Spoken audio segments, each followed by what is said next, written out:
I feel like when I make these, I should be sitting back a lot more like this. I feel like I should be rocking like a grandpa. But equally, I can't rock and read and think at the same time. That's just too much for my brain to do. Good morning, everybody. Welcome back to the Morning Bible. Wonderful to have you. We are in Luke chapter 22. So yesterday, well, it wasn't yesterday, was it really? It was last week. Last week, we finished up with the plot to betray Jesus. So we've heard about all of Jesus' teachings in the temple, sort of all the disruption that he's starting to cause. And so the scribes, the religious leaders, were not happy. And so they start to concoct a plan to get Jesus. And that involves talking to Judas, one of Jesus' followers, who doesn't actually believe in Jesus according to John's Gospel. And so Judas sort of gets tempted in to betray Jesus by the promise of money. And so now we are going to see sort of how we start to build up to that. You remember yesterday that we mentioned the Feast of Unleavened Bread. But we are going to be going much more into that today. So let's just jump into it and we'll sort of learn a bit more about the Feast of Unleavened Bread, the Day of Unleavened Bread, or Passover. So from verse 7 we've got, "Then came the day of unleavened bread, on which the Passover lamb had to be sacrificed. So Jesus sent Peter and John, saying, 'Go and prepare the Passover for us, that we may eat it.' They said to him, 'Where will you have us prepare it?' And Jesus said to them, 'Behold, you have entered the city. When you have entered the city, a man carrying a jar of water will meet you. Follow him into the house that he enters, and tell the master of the house, the teacher says to you, where is the guest room, where I may eat the Passover with my disciples? Then he will show you a large upper room furnished, He will show you a large upper room furnished. Prepare it there.' And when they went and found it, it was just as he had told them, and they prepared the Passover." So, this is an account that's mentioned actually in Mark as well, I think. It's interesting because it sort of gives us some of the sort of admin life of what it's like to actually be with Jesus. So these disciples, they'd be walking into a town, and you can't, a lot of the time they just kind of walk in without knowing anyone, without having a plan sort of prearranged, and they'd say to Jesus, what are we doing? What's the situation here? We need to have Passover. We've got to have it somewhere. It's like sort of turning up in a completely new city for Christmas, and just being like, all right, cool. Where are we having Christmas dinner? What's the plan here? It's the day before. It even says it's the day of, so they're kind of rocking up Christmas Day, being like, okay, where are we having our Christmas dinner? It's that kind of situation. But it shows the faith that disciples have, because they just trust Jesus to take care of these kind of plans. And sure enough, Jesus does. He tells them to enter the city, and they'll find a man carrying a jar of water who will meet you. That sounds like quite a weird thing to find. It is a little bit, so usually it would be the women who would be carrying the jars of water, so that would kind of distinguish this particular person. If Jesus said find a woman carrying a jar of water, there would be a lot of people around, but it was fairly uncommon for a man to be doing that kind of task. It was typically a female job, and so they'll come to the city and they'll have a specific person who they're looking for. And so they follow the house, they tell the master there that the teacher says to you, where is your guest room where we may have disciples? And the master's like, yep, cool, upstairs, go for it. It's all yours, it's already furnished, go and prepare your meal. So that's kind of, it just shows that Jesus isn't just here sort of doing these crazy miracles and all this kind of stuff. Jesus is also here covering the practicalities, like the admin, the sort of day-to-day, how this is going to work. Jesus is just as much involved in that as he's involved with sort of all the crazy miracles and amazing stuff he does.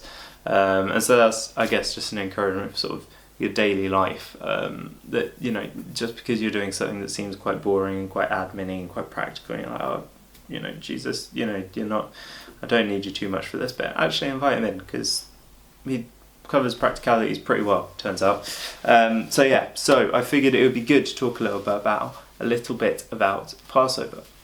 So Passover was Jewish festival, we mentioned it yesterday.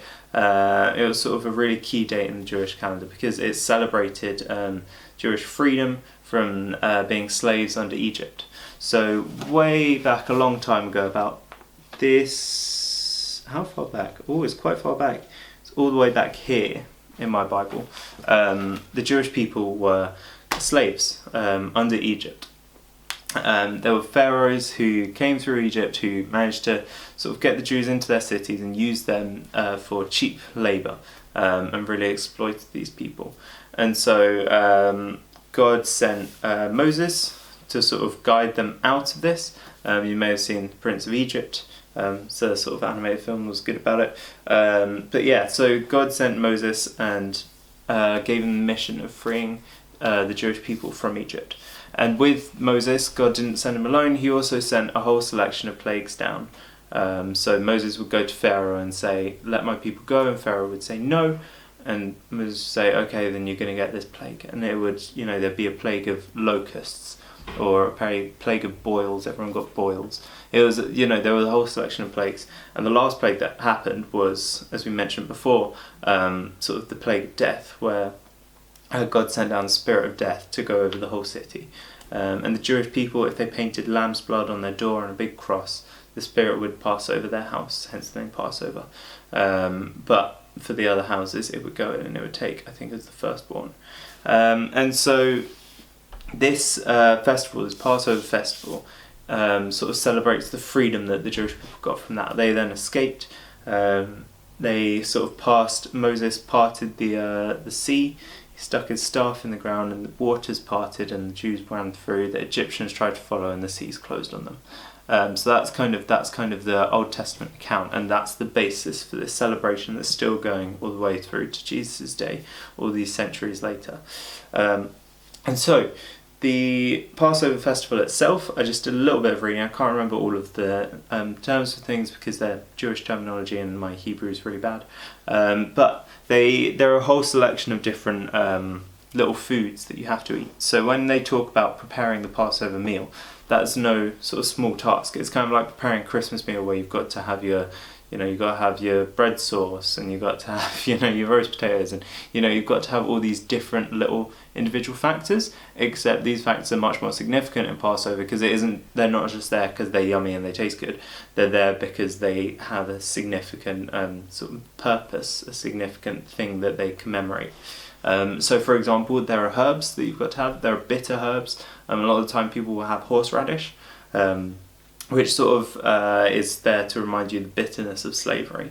So that's quite a sort of direct one. An even more direct one that follows that is you have a bit of salt water.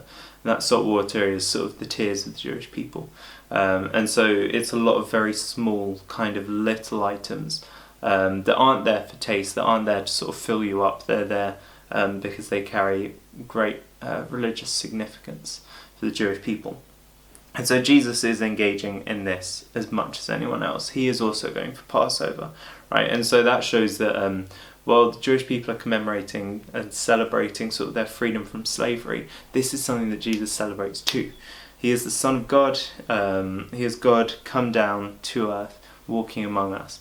And and we're having a celebration about being freed from slavery. And Jesus goes, you know what? Yeah, I'll celebrate that too. That sounds like a good thing to celebrate.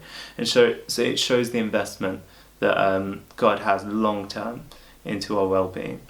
That God was there to free the Jewish people from slavery right at the beginning, and He follows through and continues to celebrate it and comes down physically to celebrate it with them, which is really, really cool. And so just a quick note on my Bible as well, like it refers to it as the day of unleavened bread quite a lot. So leaven was sort of what you would use to rise your bread. It's something like yeast or just a rising agent that would sort of, you put it into a dough and then you leave the dough and it would rise. There would be pockets of air that are created as that sort of rising agent, that leaven is working in it, is alive in it. And so unleavened bread was because back in the time when the Jewish people fled, they got out of slavery, they didn't have time to rise all of their bread. So they had to have unleavened bread. They had bread that hadn't had time to sort of rise. And so by eating unleavened bread, sometimes it's very flat, sort of quite hard bread. It's commemorating sort of that period. So that's why it's the unleavened bread. But yeah, so Jesus, we see that He massively respects this celebration. He wants to be a part of it with the people. And He actually uses the Passover meal to implement something that's going in churches around the world today, which is the Lord's Supper. It's sort of communion. So we'll have a look at that tomorrow. We'll sort of break down what goes on in there. But Jesus sort of uses this ancient sort of institution, this ancient meal, as a chance to actually say, you know what, this is massively important. I commemorate this, but I bring something new and I bring some change to it. He has the authority to do that, which we've seen him do with some of the Old Testament laws, and which is something that we'll see him do tomorrow with this traditional meal. But we will leave it there for now. I hope you will have a wonderful day, and I'll see you all tomorrow when we go into all of that kind of thing. Much love. Bye bye bye.